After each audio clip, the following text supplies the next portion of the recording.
2025 will be a great year for us. We here in Brussels MCC believe that this is the year when finally the monopoly of power exercised by the EU bureaucracy will be challenged. This is the year when the attempt to impose a quarantine on dissident movements is going to be undermined.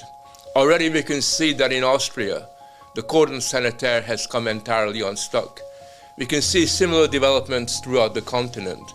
And we here in MCC Brussels believe that Europe deserves much more than is being offered to it by the Brussels bureaucracy.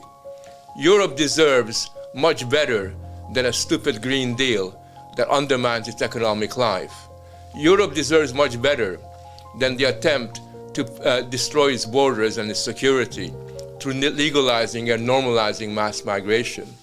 Europe deserves much better than the attempt to control the freedom of speech, particularly of people who challenge the prevailing status quo. With our Digital Services Act, we defined the responsibilities of large internet platforms on the content they promote and propagate. This is going to be the year when, in a sense, for the first time this century, you can see an alternative political movements gaining ground. And finally, we can retain and get back our heritage, our way of life. We can begin to be proud again about the civilization that Europe has brought to this world.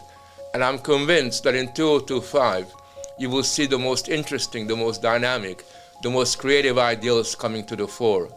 We here in MCC Brussels are entirely committed to making sure that this happens.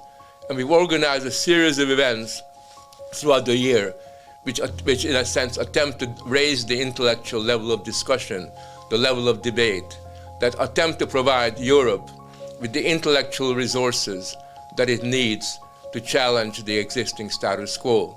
So patriots, conservatives, populists, let's work together, let's build alliances, and let's make sure that we move forward in 2025 so that a European Renaissance can be on our horizon.